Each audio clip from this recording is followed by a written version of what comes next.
this is an iHeart podcast. Guaranteed human.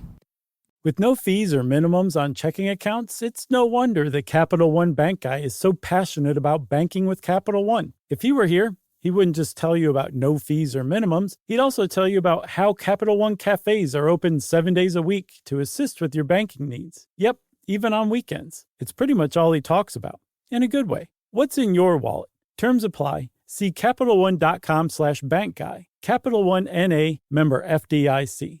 Stuff You Should Know is brought to you by Grainger. Grainger knows that if you're an HVAC technician and a call comes in, you need a partner that helps you find the right product, fast and hassle-free. And you know that when the first problem of the day is a clanking blower motor, there's no need to break a sweat. With Grainger's easy-to-use website and product details, you can be confident that soon you'll have everything humming right along. Call 1-800-GRAINGER, click Grainger.com, or just stop by. Grainger, for the ones who get it done. Welcome to Stuff You Should Know, a production of iHeartRadio.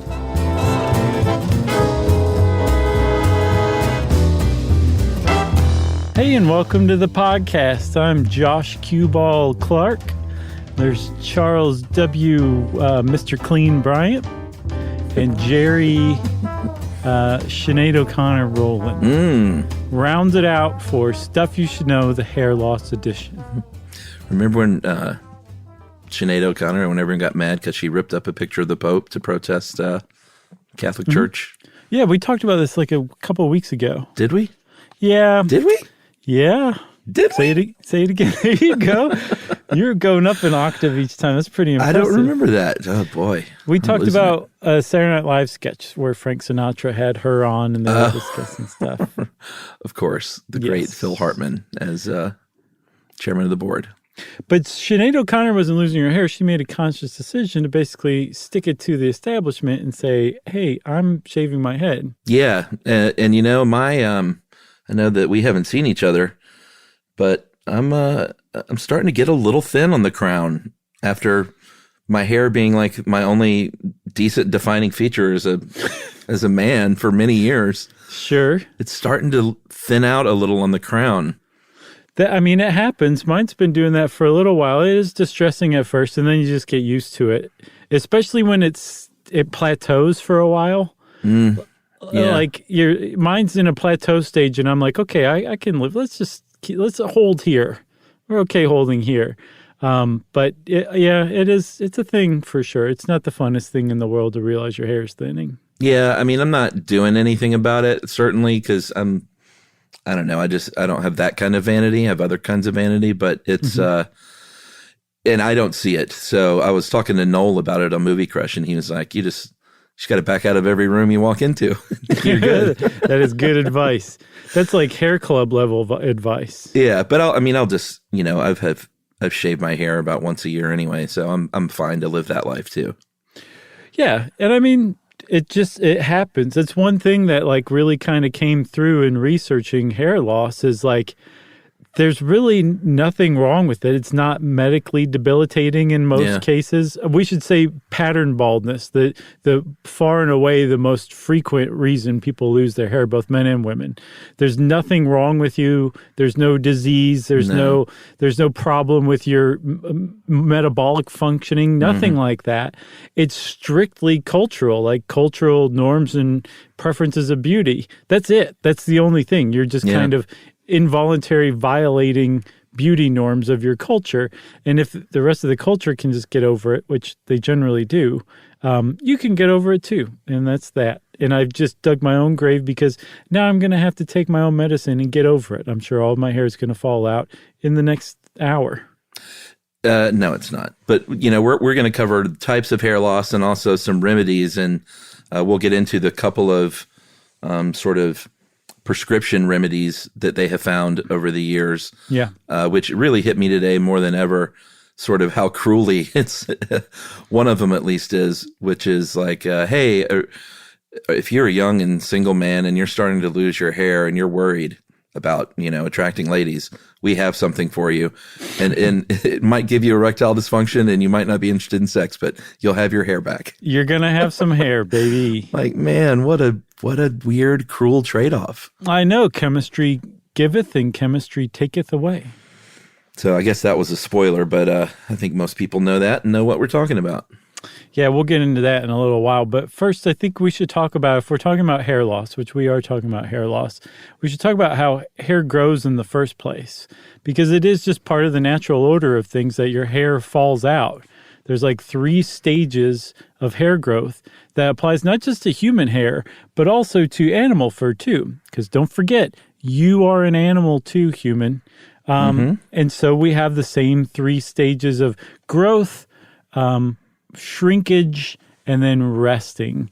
That's basically the broad strokes of them, but it's a little more interesting in the details. Yeah, I mean, I kind of linked, I kind of thought of it as little gremlins under your scalp, with little knitting gremlins. And when you're in that anagen phase, ANAGEN, that is when your hair is growing and cells are forming a little protein root at the base of every little hair follicle that produces hair. And that's when those gremlins are down there knitting the hair, and they're continuously knitting. Like, you know, when hair is growing out of a follicle, they're hard at work, and it just keeps going, and you're cutting it, and they keep sending it through that chute, and everything's great. Yeah, and like that, those gremlins basically form an organ. Each of your hair follicles is basically an organ. There's a lot of stuff going on down there. There's a lot of growth factors and proteins working, and cells being converted from stem cells into epithelial cells, and the follicle is lined with muscles that are pushing the hair up as new hair cells are formed. It's pretty interesting stuff.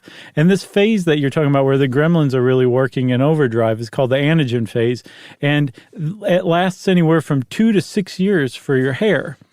And you get haircuts so often, and we used to before the pandemic, that you don't think like a single hair that you're getting cut like every, 6-8 weeks, however often you go in, is trying to grow out for like 6 straight years, but you keep cutting it. It must be very frustrating for the hair follicle. It must be. The next phase is basically gremlins go on vacation. This is the catagen phase. And at some point, this little protein cells, this matrix at the root of the hair follicle, is going to run dry. The follicle stops growing new hair cells, and those gremlins are taking some time off. And that hair strand, though, it's not like that hair falls out immediately. Right. It still is getting kind of pushed through, and you think it's growing. I almost said it's growing. It's not. It's not growing anymore, but it's just being kind of pushed through to the very end, and finally it just goes through, and that's it for that hair and that follicle. Right. And so that happens at any given point in time. I think there's like, I saw the percentage. I can't remember it now, but there's like somewhere, I think maybe 6% of your hair is in the catagen phase at any given point in time. And you lose something like 50 to 100 hairs a day off of your head. Totally normal. Those are just hairs that have reached that catagen phase and finally got pushed all the way out. And I guess between the hair we lose and the dead skin cells that we slough off of our epidermis every day, if you could manage to sweep it all together into a little pile, it'd weigh about 1.5 grams every day. I can live with that. Hair and dead skin. You're losing weight. Bad, but imagine if you could collect that and really get a pretty good pile going after a few months, I think there are some people who might do stuff like that. Sure there are. There are definitely. There's somebody who does everything. And there's probably collectors. Also there's somebody who's turned on by the idea of that as well out there too. Maybe so hats off to you guys. The dead skin cell collectors and the dead skin cell kinks. Yeah. So what about the last? Yeah, for sure. We don't judge. What about the last? As long as you're not harming anybody, right? That's right. What is the last phase? Because there's a third phase too. That this is really like the resting phase where it's kind of regrouping. Like the gremlins are laying around. They're spent. They're exhausted. They're catching their breath. Basically, that's I think their vacation is kind of winding down at this point during the telogen phase. And that, like you said, that's dormant. The follicle is sort of resting. Those gremlins are resting. They're forming and they're getting those needles sharp again, to those knitting needles sharp, which in the body means they're forming a new protein matrix. And they're getting ready to punch the clock and go back to work. And that dormancy is a few weeks. They get a few weeks, maybe a few months off before it kicks off in that anagen phase all over again. Yeah. What's interesting is, hair loss has been viewed as basically cosmetic. Like, almost all cultures, I couldn't find any that seemed to like really have no opinions about it. It seems like all cultures view hair loss as sucking, right? But in the West, it's viewed as a cosmetic problem. So there hasn't been like a ton of research into it. Certainly very little government-funded research into it. I'm surprised. I am too, but it was explained in something I read that it's just cosmetic. It's like TS that happens, get over it. But in the East, in Asian countries in particular, it's a much less frequent occurrence, but it's picking up. And they think because of a more hectic, unhealthy lifestyle, more Asian men in like China, Korea, Japan are losing their hair, especially in a younger age. And that is a big deal in those cultures. And so there's a lot more government funding that's being put into it in the last decade or so. But the interesting thing that stuck out to me is that we are learning about how hair grows by doing research on how to prevent hair loss. And we know less about how hair grows than I realized. So basically everything we said is a pretty good understanding, but there's still a lot of different components to the whole thing that science doesn't fully understand that we probably will have a better grasp on than in the next 10 to 20 years from hair loss research. Yeah, I think it's Asian heritage and African heritage, and it seems like there was one more. Native American, right. I think they suffer hair loss less frequently. Yeah, from what I saw, it's Caucasian, white, and African American tend to be the two dominant groups for hair loss, but far and away, white men lose their hair more than any other group. Well, that's why I was surprised that there wasn't more research, even though it's cosmetic. Right. Because it's largely white men. I was like, well, we need to get on this right now, gentlemen. It's happening to white men. Do I have to repeat myself? Yeah, that's a great point. Should we, let's take a break here and is that good with you? Yeah, I think that's a great idea. Okay. I know that it's funny. We get emails where people want us to come to blows over taking breaks or not. I know. So, do you guys ever get mad and not want to take a break? I'm like, not really. Sometimes. Do you? All right. Well, we will take a break then since Josh agreed, and only because he agreed. And we'll come back and talk about some of the less common causes of hair loss right after this.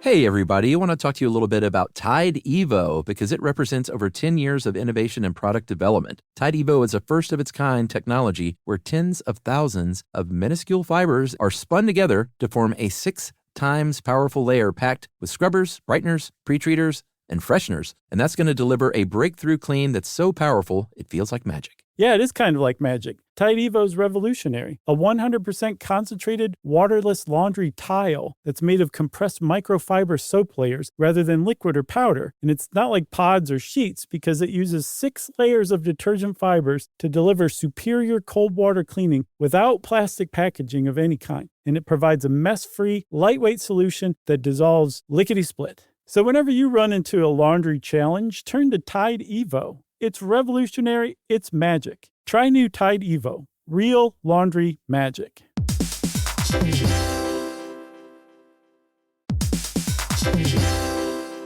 We've all had the experience of calling a business and just wanting to talk to a real person. Not an automated voice pretending to be human, an actual person who can listen and understand and offer help. That's exactly what you can do with Ruby. Ruby is the virtual receptionist company that takes care of your callers when you're unavailable in the middle of something or simply don't want to pick up. That's right. They can answer, screen, transfer calls. They can take messages, collect payments, book appointments, and more, all while making the people you serve feel special. And best of all, it can help you be more productive. For example, 9 out of 10 lawyers who use Ruby log more billable hours per day than the national average. And other professionals like plumbers and technicians win more customers while being able to stay focused on the job. But whatever kind of small business you run, Ruby is built to save you time, earn you more customers or clients, and make meaningful connections with the people you serve. It's available 24/7, 365 days a year, and 100% based in the U.S. See why more than 15,000 small businesses use Ruby. Visit Ruby.com, or better yet, call them at 844-900-RUBY.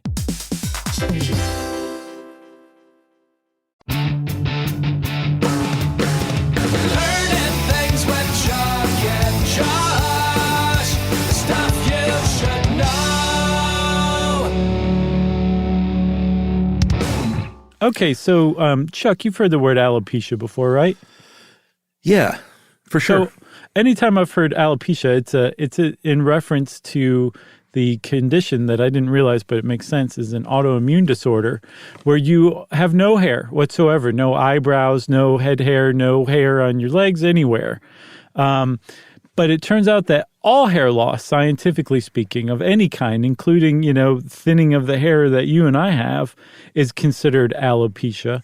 And alopecia actually comes from the Greek for the Greek word fox, which makes tons of sense, right? Yeah, I thought that was kind of interesting.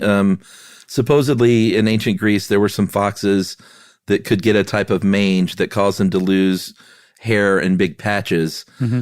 And so that's where the word came from. I'm not sure how it got transferred to humans, but, the ancient Greeks marched to the beat of their own drummer. I think somebody was being droll and said, oh, that's fox-like. Oh, really? That's what I'm getting from. And I know it was Hippocrates that popularized it, so. That guy. Yeah, that guy. That guy. Were you doing what we do in the shadows? Yeah, but you got to go, that effing guy. Mm-hmm. I know you're rewatching that, right? Yes. It's so good. It's a good time, isn't it? Yes, it is. So there are a few, like you said, it means any kind of hair loss. So obviously there are a few different kinds, but alopecia areata, that is the autoimmune condition specifically that's going to fool your body into attacking its own healthy cells because it's an autoimmune condition, and especially the hair follicles in this case. And if you have alopecia areata, you're going to lose hair in patches. If you lose all the hair on your scalp, that's alopecia totalis. Mm-hmm. And then I think what you were talking about, there is the most severe condition where, someone doesn't have any hair on their body at all. I can't remember the actor's name. Who, Hank from Barry? I don't know who that is. From Barry? What's Barry? Oh, Barry. Yeah, remember Hank the gangster? I only watched a little bit of the first season of Barry. Which one was Hank? Hank was the super lovable, murderous psychopath who is I can't remember if they're Ukrainian. I think they're Ukrainian, right? Doesn't he work for the Ukrainian mob? I don't know, man. I didn't get far enough into Barry. You met Hank, I promise. All right. Just I don't know if that's the actor I'm talking about, but there is a famous actor who suffers from alopecia universalis, and that's the one where you don't have any hair on your body. Right. But again, any kind of hair loss, medically speaking, is referred to as alopecia. That is correct. And so alopecia, like I was saying, it's an autoimmune disorder, and they're working on it, but it's basically they don't really have much of a cure for it right now. And the same goes, from what I understand, for another condition that has to do with hair loss called telogen effluvium. And fortunately for people who have telogen effluvium, that hair loss is kind of temporary, but really interestingly, it can come as the result of a profound emotional hardship. Yeah, it could be a life trauma or something. If you're suffering from any kind of traumatic event, that could be the case. Mm-hmm. And this is when basically the gremlins they're on, like Aerosmith, they're on permanent vacation. And it is stuck in the dormant phase for basically longer, I guess, semi-permanent vacation, because like you said, it is temporary. Uh-huh. But it's stuck in that phase for longer than usual. And, it could be anything. You could have a big surgery that was stressful, or given birth, or any sort of, there could be just a traumatic emotional event in your life that kicks us off. Yeah, and when your hair is in a normal cycle of growth, like I said, there's constantly hair that's in the catagen phase, that resting phase, or the telogen phase, the super resting phase, or the regrouping phase, I guess. And then most of them are in the anagen phase. with telogen effluvium, you've got the same cycle going on. It's just they stay in that catagen phase longer, so there's less hair coming out at any given point in time or growing out at any given point in time, so it seems thinner. But again, it's just temporary. Once your body kind of goes back to its previous normal or baseline emotional state, it can be fine. This can also come about from a thyroid deficiency or an iron deficiency. And both of those things are involved. Thyroid growth hormone and iron are involved in cell division. Remember, you talked about the gremlins working overtime. Well, one of the things they're doing is growing cells, dividing cells very, very quickly to turn them into hair that's growing.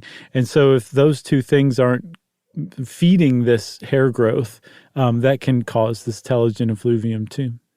That's right. And then, of course, there's chemotherapy. Anyone who's ever had a family member or themselves been through the really powerful medications you have to endure with chemotherapy, that can also lead to temporary hair loss. And, it's targeting cancer cells, but it's also targeting hair cells, because what they're trying to do is stop the fast-growing cells, and the hair cells are among those. So it is one of the unfortunate side effects of chemotherapy. But again, temporary, and our heart goes out to anyone that's had to go through chemotherapy. It's really rough, and most of us have probably seen it through someone that they know pretty closely. And hair loss can be a big part of it. Yep. And then there's androgenetic alopecia, and this is the one that is far and away the type of hair loss that most people suffer, both men and women. It's called male pattern baldness is another word for it, but there's also pattern baldness for women as well. It's just that, again, if you're a white man, the chances are that you have some form of, or some degree, I should say, of androgenetic alopecia.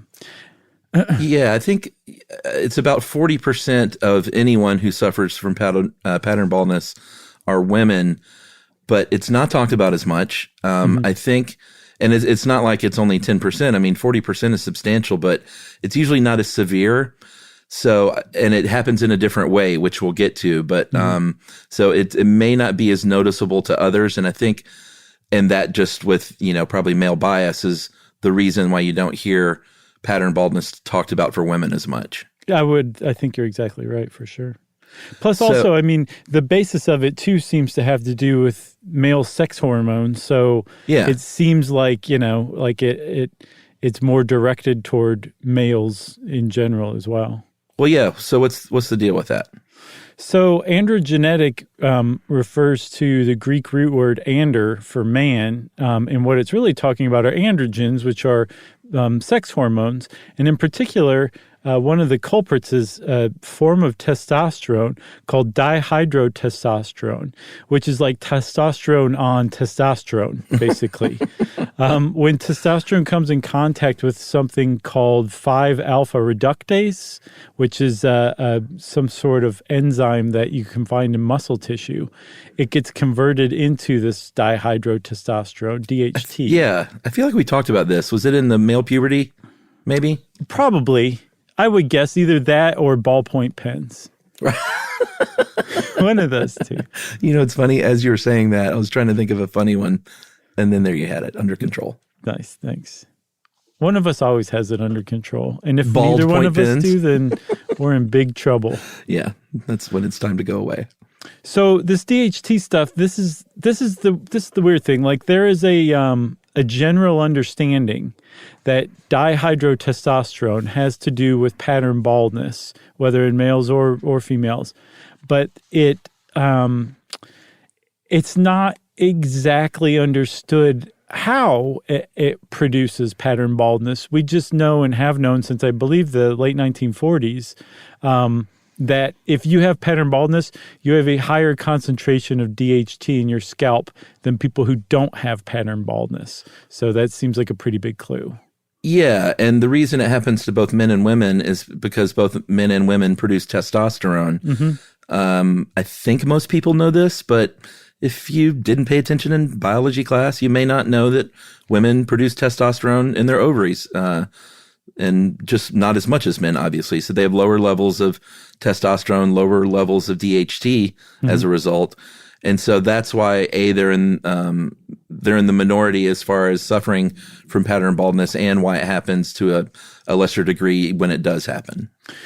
Right. But it's a really weird paradox that dihydrotestosterone would produce pattern baldness, because we actually need it to produce pubic hair and armpit hair. Right. So you wouldn't have either of those. If you have a DHT deficiency or a testosterone deficiency, you have less pubic hair or armpit hair, and you don't develop those types of hair until you start to develop testosterone and then in turn DHT after you reach puberty.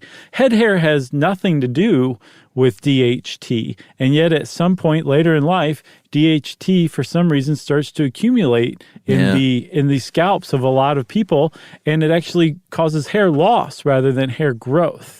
Which at the very least you'd think, you know, what if it converted our hair into pubic hair later in life? That would be hilarious. Especially in the areas in the same pattern that you bald. What if that just got replaced with pubic hair? Hey, that'd be pretty sweet. It'd be the 1970s all over again. It would be. It'd be awesome. You wouldn't have to be Mike Brady getting that tight curl going. Love that, man. I remember that smell, man. I don't know if your mom ever did that, but my mom would get the perm, the at-home perm. Oh, yeah. Every now and then for a few years in the 70s. And that smell, for some reason, you know how you just tie these things together in your brain? She was doing it one night while the Circus of the Stars was on. Yeah. So to this day, I can't think of the Circus of the Stars without thinking of that smell of that home perm. Yeah. I guess it's So better weird. than elephant poop. Sure. I associate, well, the smell of elephant poop is not No, I know. pleasant. Neither is the perm. I think the perm's probably worse than elephant poop. At least elephant poop is like an organic smell. This is just straight chemical nightmare, you know? Yeah. I always associate Pizza Hut home delivery with solid gold. Okay. Because my parents would, if they were going out on a Saturday night, you know, they'd be getting ready and they'd just order Pizza Hut or something for us Wow. kids to eat. And we would sit there and watch Solid Gold and eat Pizza Hut. So funny, man. I always thought, even as a kid too, it was funny that they called it a perm.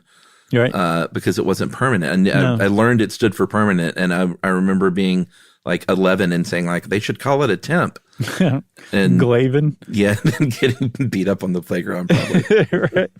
While we were all Or- standing around talking about perms. Or being the most popular kid at your experimental middle school, high school. Perhaps. So back to DHT, we should point out that was discovered in 1949. This anatomist named James Hamilton discovered the role, or I guess uncovered the role of DHT in pattern baldness. So that was a big step forward as far as kind of getting a semi-understanding. Yeah, so what they think happens, we still don't understand it, is that testosterone comes in contact with that 5-alpha reductase in those muscles that push the hair up in the follicles, and that in those follicles, it's converted to DHT.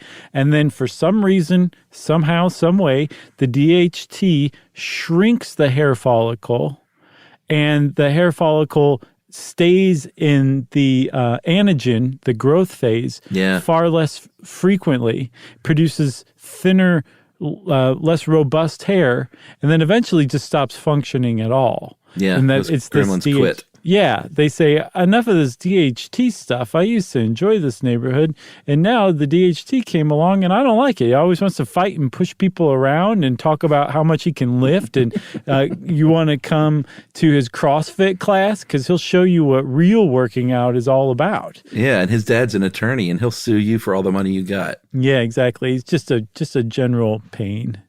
So if you recognize the name, if you suffer from pattern baldness, you probably have done a lot of research, and the name Hamilton might seem familiar because he is also one of the cats who identified first those stages of the pattern balding, and it's called the Hamilton-Norwood scale. Sure. So you've probably heard the Hamilton-Norwood scale. That is when... Really?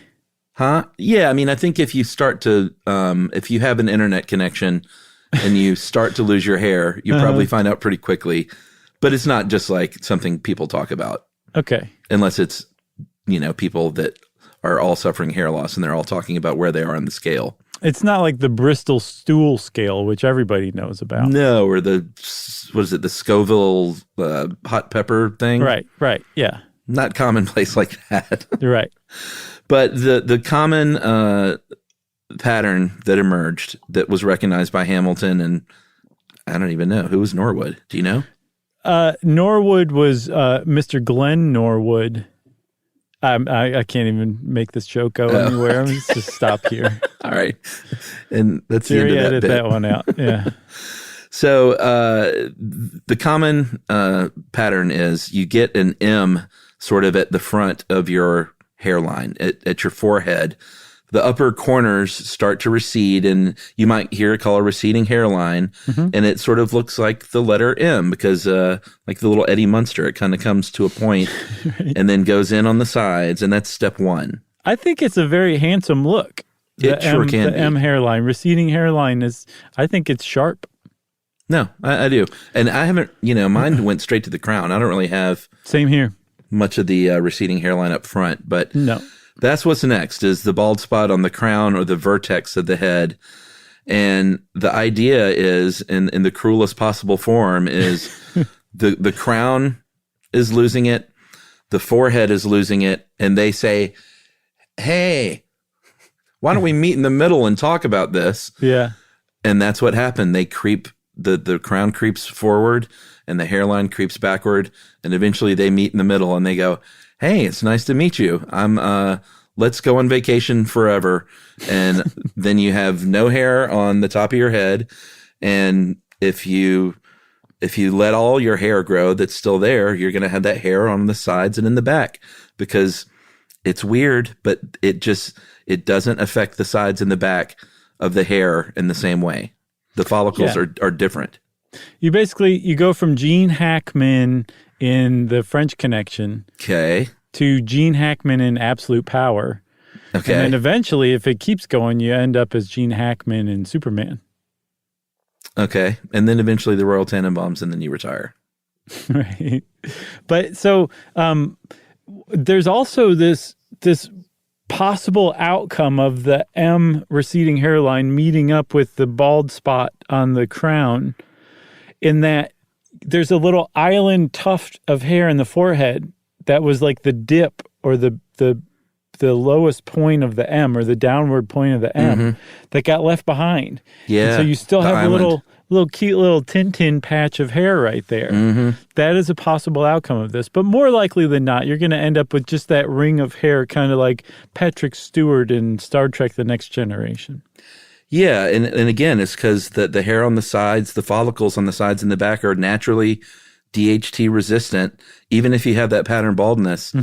It's, it's just a shame it wasn't reversed, because maybe it would be different, but, people, it is a hairstyle to shave the sides and the back and to have the faux hawk or the mohawk or the sort of military looking cut. There is no hairstyle that is mere male pattern baldness. I mean, you can grow it out and rock it, kind of like Phil Collins did for a while in the 80s. Definitely. And that's fine, man. We're not yucking anyone's yum. But if it were somehow reversed, I don't think it would be as big of a deal. Like if you lost your hair on the sides and in the back, that's what I'm saying. 100% sure I agree with that. Or would it be culturally shifted to where that was like, oh boy. Yeah. That's exactly what happened, because everybody's always got to have a problem with something on everybody else. Is that what it is? Yeah. Okay. I think it'd be bad either way. But I think you're right. Phil Collins managed to rock it out. I think Bruce Willis did a great job with it as well.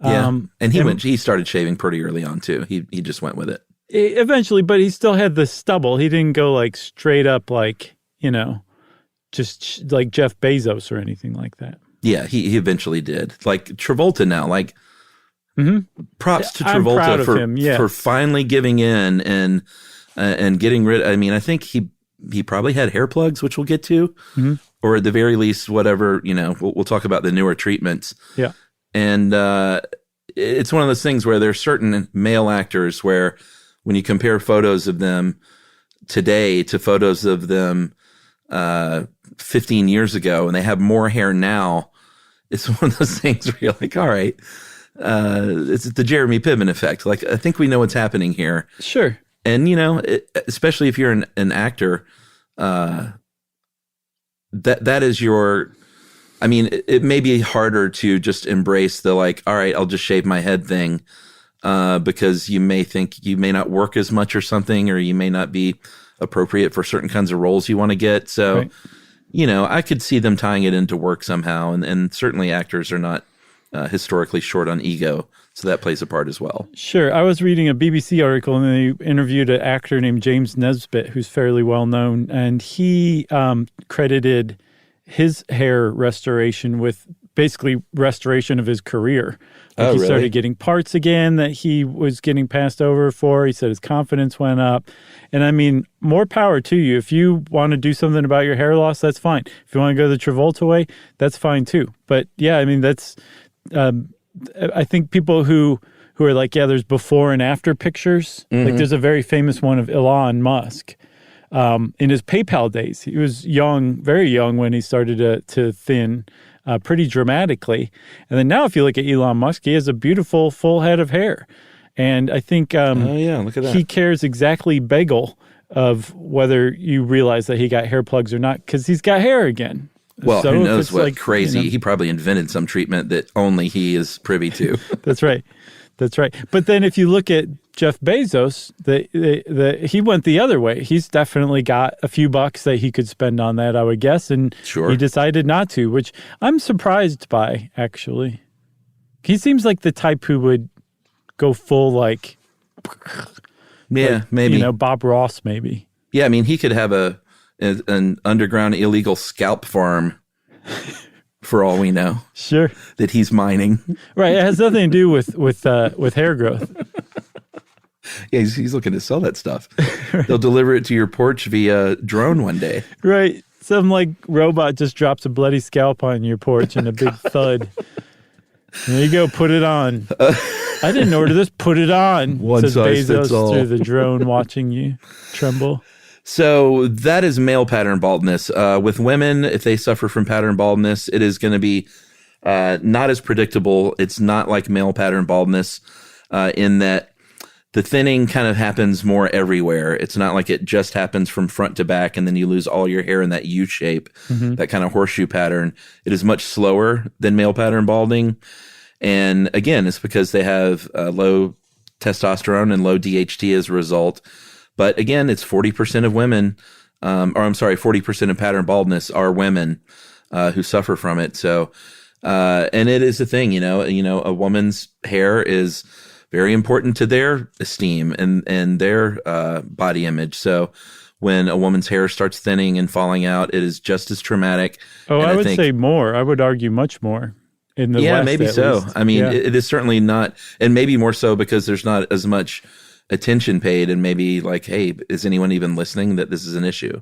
Well, I think women are unfairly held to even more beauty standards than men, Oh yeah, like guys can be like, "Oh, just shave your head. Who cares? It's fine." Yeah, exactly. Like that's a cool look. Yeah. Women also have their own scale, the Ludwig scale, or if you want to get fancy, the Ludwig scale. Mm-hmm. They have type 1 to 3, and apparently the thinning is tracked on the Ludwig scale along the natural part. And, type 1 to 3 is just different degrees of how thin it is along the natural part of the woman's hair. That's right.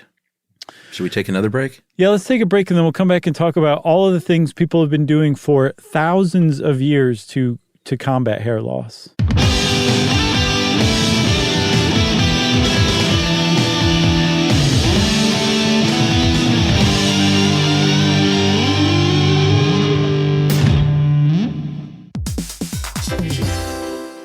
Hey, everybody. I want to talk to you a little bit about Tide Evo because it represents over 10 years of innovation and product development. Tide Evo is a first-of-its-kind technology where tens of thousands of minuscule fibers are spun together to form a 6 times powerful layer packed with scrubbers, brighteners, pre-treaters, and fresheners. And that's going to deliver a breakthrough clean that's so powerful, it feels like magic. Yeah, it is kind of like magic. Tide Evo is revolutionary. A 100% concentrated, waterless laundry tile that's made of compressed microfiber soap layers rather than liquid or powder. And it's not like pods or sheets because it uses 6 layers of detergent fibers to deliver superior cold water cleaning without plastic packaging of any kind. And it provides a mess-free, lightweight solution that dissolves lickety-split. So whenever you run into a laundry challenge, turn to Tide Evo. It's revolutionary. It's magic. Try new Tide Evo. Real laundry magic.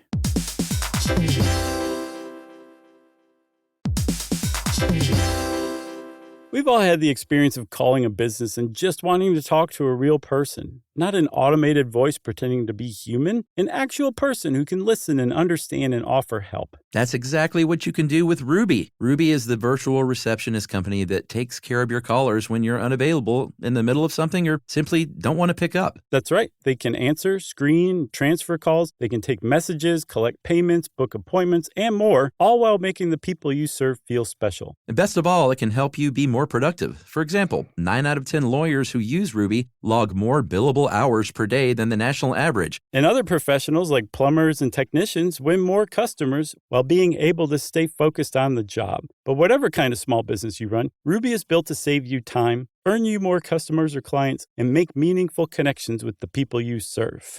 It's available 24/7, 365 days a year, and 100% based in the U.S. See why more than 15,000 small businesses use Ruby. Visit ruby.com, or better yet, call them at 844-900-RUBY.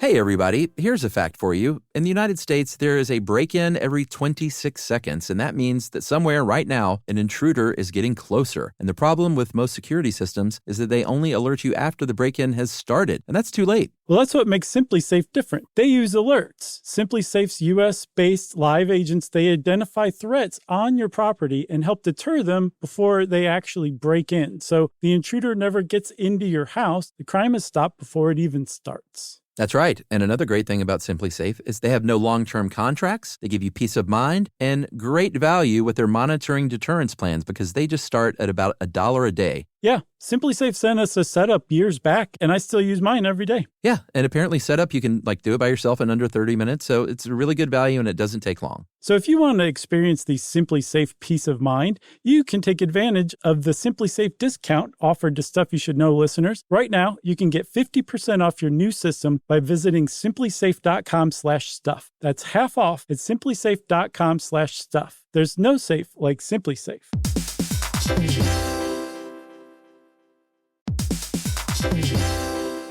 Work can be a little weird. One minute you're in a meeting that could have been an email. The next you're trying to decode corporate jargon that somehow means nothing. And don't even get us started on the quick sync that turns into a 45-minute deep dive. Yeah, well, the truth is figuring out your career isn't always straightforward. Whether you're trying to grow, pivot, or just stay relevant, it can feel like you're navigating it all on your own. Well, that's where LinkedIn comes in. That's right. LinkedIn can help you grow your career, helping you confidently navigate your path with insights, ideas, and inspiration from your professional community. You can stay up to date with the latest trends in your field, connect with people who get it, and discover opportunities tailored to your goals, your experience, and what actually matters to you. Whether you're looking for something new or just trying to grow where you are, LinkedIn gives you the tools and connections to move forward with confidence. Because LinkedIn is the network that works for you. Visit linkedin.com/knowstuff to learn more.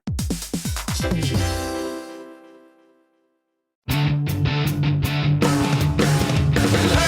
things with Chuck and Josh. Stuff you should know.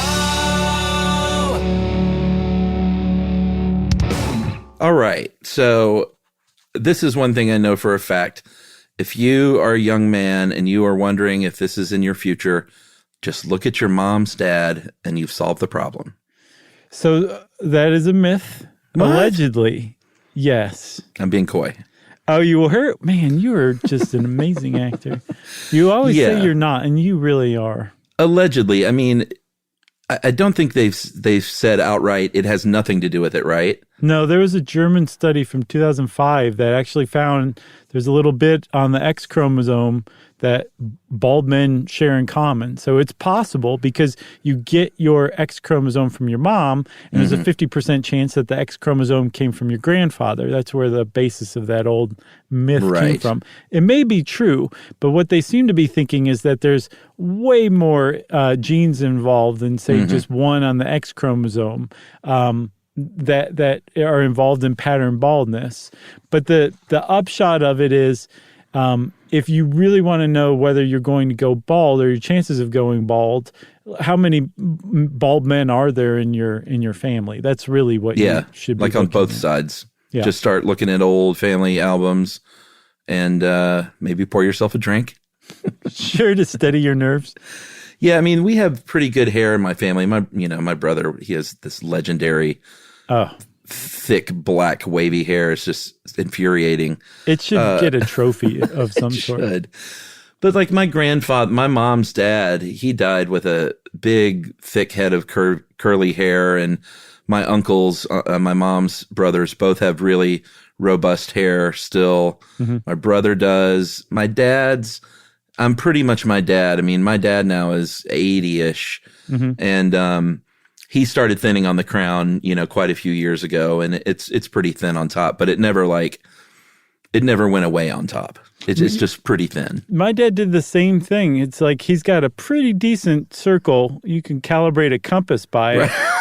But it is like it's stayed. He's going to be 83 this year, and it's stayed. He's still got, hair in between his forehead and the crown of his head. Yeah, he's got it on too. the sides. So I anticipate mine will probably be similar because I'm tracking a very similar pattern that he tracked as well. That's right. Yeah. I even have the same haircut these days. As your dad? Yeah, from the 70s. What, is it pretty long right now? Yeah, it's pretty long and thick. Yeah, which is good. It's good. I'm happy with it. But I definitely have that bald spot just like dear old dad has. Well, I had shaved my head, I think, more than ever before in lockdown over the past year. I shaved it fully, I think, 3 times, and then did a couple of sort of drunken late night, completely bald on the sides, sort of Hawkeye and the last Avengers movie look. Okay. And it was kind of cool. I kind of liked it. Cool. I have not been doing anything experimental with my hair. Actually, Yumi's been doing a good job of keeping me from looking like totally shaggy. She's pretty good at cutting hair. Yeah. That's good. Yeah, and definitely like shaving the neck that gets kind of burly back there. But I haven't shaved my head in years and years and years. It's just not a very good look for me. Oh, no, I liked it. I never did. I never liked pictures of me. Yeah, especially the shaved head with glasses. I'm like, bleh. Boy, I saw an old picture of us the other day that was, I'll just say it was pretty funny. And I was going to Instagram it, and I was like, Josh would be really mad if I Instagram this. Oh, yeah, would I? Oh, it just wasn't your best look. You've come a long way, baby. Oh, I'm not shy about that kind of thing. I know I used to look like a monster. I'll post it then. Now I'm an Adonis, though, so who cares? So again, look at the pictures of all your family. I think it does increase with age. If you're a white man, about 20% of us are going to experience some sort of pattern balding in your 20s. And that's, that can be rough if you're in your 20s and you start to lose your hair. 30% in your 30s, and then so on and so on. I think women, usually see it later, usually in their 40s and 50s, and menopause can actually kick it off for women. Right. Because again, hair growth and sex hormones are very much tied together. Yeah. So any fluctuation, weirdness, any sudden change, all of that stuff can have some sort of effect on your hair growth or hair loss. So that must mean if you have like tons of testosterone and you're that dude, you must be really, really bald super early, right? Right. No, no, that's being not coy. You keep getting me. That's another myth, right? Yeah, there's like supposedly people who are bald have no more testosterone levels in their body in general than people who have a full head of hair. So we're busting myths all over the place, Chuck. Well, why don't we talk about some of these? It's always fun, Sawbones style, to talk about some antiquated medical practices. In the 1550s BC, Egyptians everyone's always been rubbing stuff on their head to see if they could regrow it. It was hippopotamus fat, porcupine hair they would boil in water. They would grind up donkey hooves and rub that into their scalp. Yeah, and then that was on the Ebers Papyrus, which I think we talked about in the ethnobotany episode. Yeah. And then about 1,100 or so years later, our buddy Hippocrates shows back up, makes the comparison with foxes with mange, which is not very pleasant.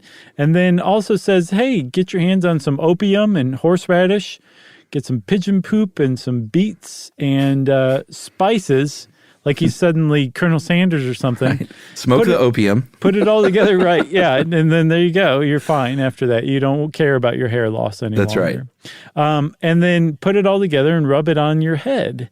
And apparently he also said, you know what? Court eunuchs tend to have really nice hair, which I've never seen. I've always seen them bald. Boo boy. But he said, if you have really bad hair loss, just go ahead and castrate yourself. And there you go. I'm Hippocrates. Go ahead and base all medical science after my teachings. About 1000 AD, there was a Celtic remedy for you had to hunt down a raven, burn it, and then mix up those ashes and render it with some sheep fat and rub that on your head. Right. And then, of course, the Kellogg brothers, I don't think, it wouldn't surprise me if they had a machine, but they were very Kellogg-like machines. Right. By the 20th century, where I think there was one called the Crossley Servac, that if you look at a picture of this, it is very Kellogg-like. It's this big machine, and you would sit with a bowl on your head that it was connected to, and I think it would supposedly try and literally suck hair from your scalp. Yeah, apparently Fred Astaire had one, and I mean, the Crossley company still to this day has on their blog a little article about it, and they say that, it worked, seemed to really work. Something about it worked, but they're not exactly sure why. There's another thing called the thermocap that used heat and blue light. And I know there's one today called the Capillus, which uses some sort of maybe red or infrared light. And there's a class action suit against Capillus right now because they have a claim that it's clinically proven to regrow hair. And apparently that clinically proven is based on a single 2014 clinical trial that was sponsored by Capillus. So somebody who spent $700 on a Capillus system is suing them, and a bunch of other people have joined. As far as real things that work, we mentioned at the onset of the show, there are a couple of drugs that were sort of accidental in this, so far as the side effect they found was that it helped regrow hair. And minoxidil, the active ingredient in Rogaine, is one of them. In the 80s, it was developed as a blood pressure medication, and it's a vasodilator, so it's going to enlarge blood vessels. And they think that what it does is enlarge hair follicles that are shrinking due to that pattern baldness, and just slows that process down. Makes sense. And it works pretty good. I think supposedly I don't think it's it depends on what you're after. Like, I think they say hair regrowth, because that's what you want. You want to start early and stop it in its tracks and try to regrow some. So for hair regrowth, it was found to be very effective in only 16%, effective or moderately effective in 69%, which is pretty good. Of men, you should say. Yeah, of men, and then ineffective in 16%. Right. I think for women, 19% reported moderate hair regrowth with minoxidil. And that's just for hair on the top of your head. It has apparently zero effect on the hair on the side of your head. Yeah, like that crown, if that's where you're losing it and you get in there early with that Rogaine, that's you might want to give that a shot. Yeah, and they think basically it's just opening up the blood supply to those, withering hair follicles and gets those gremlins working again. That's right. Makes sense. There's also finasteride, which was originally under the trade name Propecia. I think the patent ran out on it, and I think by now. If not, minoxidil definitely did, because that was Rogaine. One of the two is not in the patent phase any longer, but it was originally developed to shrink enlarge prostates because it's a 5-alpha reductase inhibitor. And enlarged prostates are the result of dihydrotestosterone. So Rogaine or finasteride basically inhibits 5-alpha reductase from converting testosterone into dihydrotestosterone or DHT. So that would reduce hair loss because there's less DHT in the hair follicles. Right. And finasteride is I think Rogaine's a foam, like hair mousse. Or maybe like a gel or liquid too. And then finasteride, like we don't know. And then, I'm just kidding. I actually did buy some Rogaine. I used it for like 2 weeks, and I was like, I'm not going to do this for the rest of my life. Yeah, well, that's the thing. And I just stopped.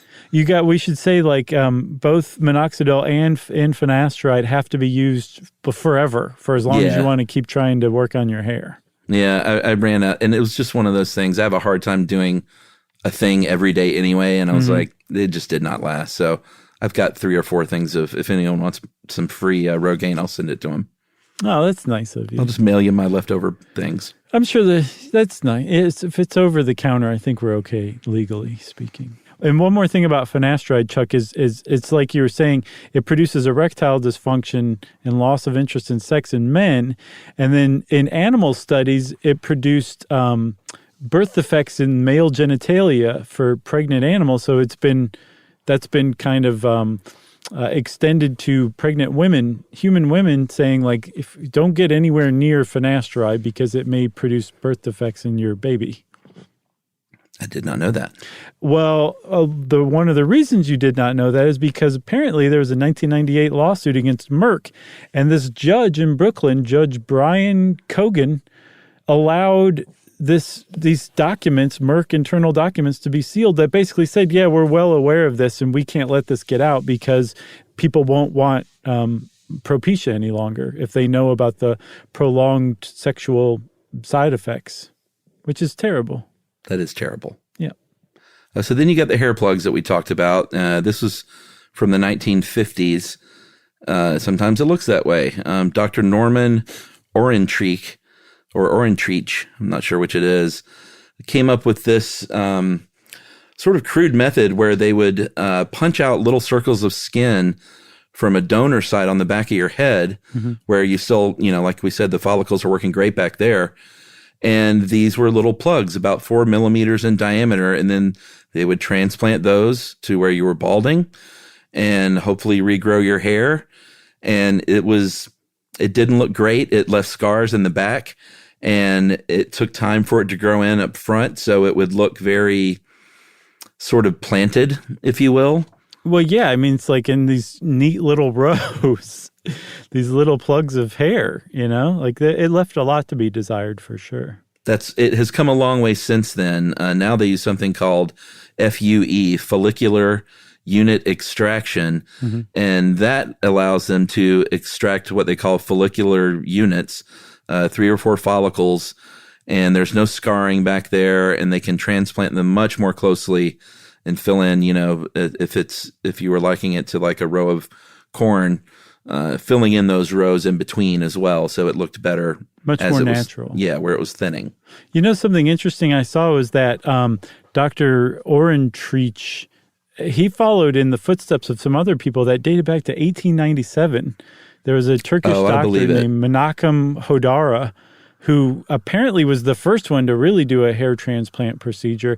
And then there was a Japanese guy, Dr. Shojui Okada, who in the 30s was the one who pioneered that punch technique. But in the West, Dr. Orentreich usually is credited as the pioneer of hair transplants. Now they are starting to look into stem cells.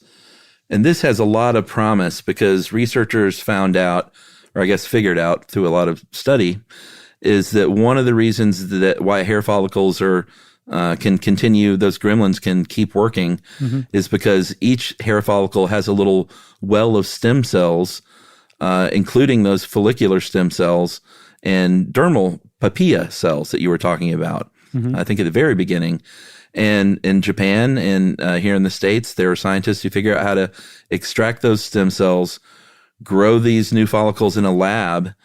And the thing with anytime you're doing that, you have to shape this thing. Like if you're going to do something in the shape of an ear, you would 3D print out this like model, this like scaffolding model to allow it to grow into the right shape, because growing something from stem cells, organs from stem cells, it's, you got to shape it yourself. It's not, you can't just say form of an ear or form of a hair follicle. Right. It just doesn't work that way. Like the Wonder Twins? Yeah, exactly. This woman at Columbia University named Angelo Cristiano, who was threatened by alopecia areata, started basically this 3D hair farm, creating these printed molds that mimic the underside, the internal structure of a scalp.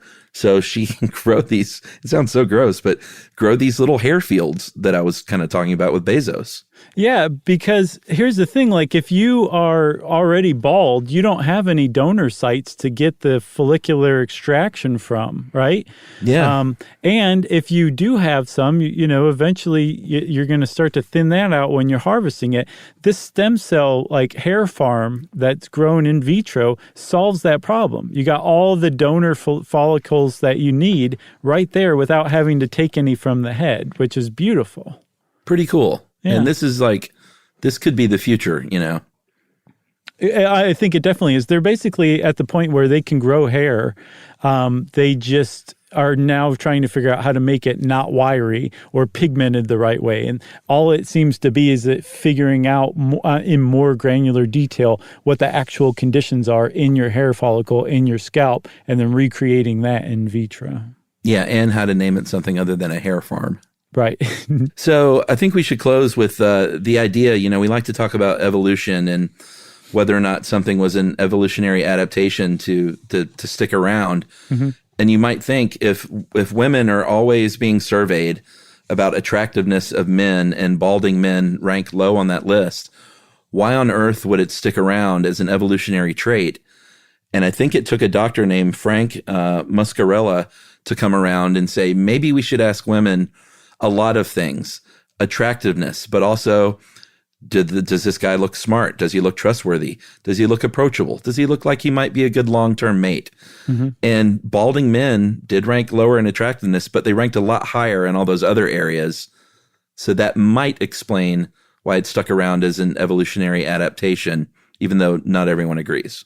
Yeah, and there was another study from the University of Pennsylvania that basically said that, I think bald men are viewed as 10% more masculine, more confident, stronger even. And they were like, this doesn't really jibe with what our understanding is. So they got another set of photos and they showed people with a guy with hair and then digitally manipulated without hair. So to make sure it wasn't like there was some difference among the actual guys that wasn't. They were controlling for hair loss, basically. Sure. And they still found the same results.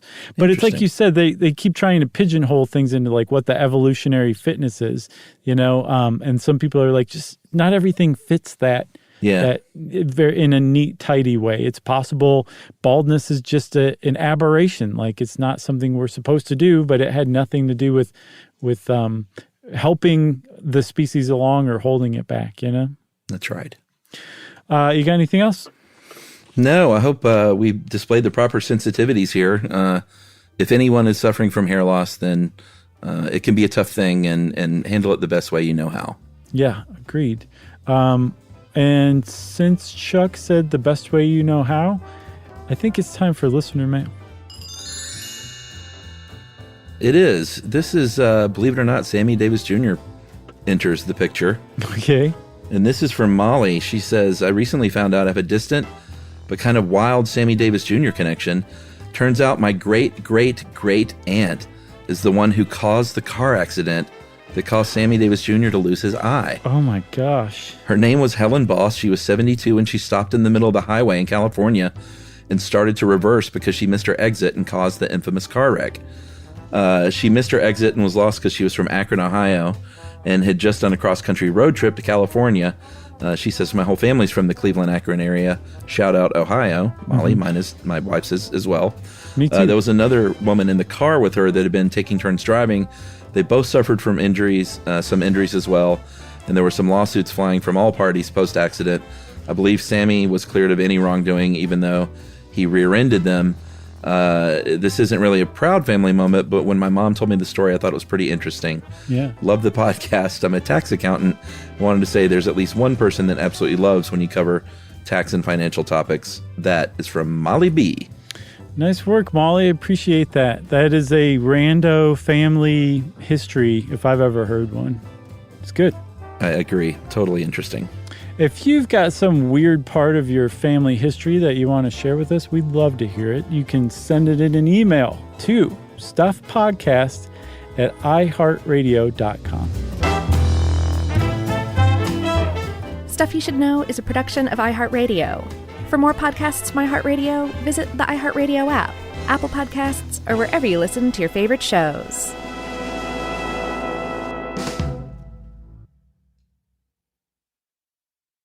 Introducing the all-new Mazda CX-5, featuring more connection, Hey Google, where's the nearest Pilates class? safety that has your back, more discovery on the scenic routes, more passion in the details, and more control in changing weather. The all-new Mazda CX-5, more to move every side of you. See it in 5 films at mazdausa.com/5sides. Google is a trademark of Google LLC. Sequences shortened and simulated. Mom, can I have Lingo Kids? Dad, Lingo Kids, please! When did we become the Lingo Kids house? No idea. Last week it was dinosaurs. This week it's... Lingo Kids! Why Lingo Kids? Because it's the best thing ever. We can play games with astronauts, wild animals, and superheroes. With more than 4,000 interactive games, songs, and shows, Lingo Kids is the #1 entertainment platform for young kids. So, no dinosaurs? And dinosaurs! Lingo Kids! Everything kids love. Download it for free. This is an iHeart podcast. Guaranteed human.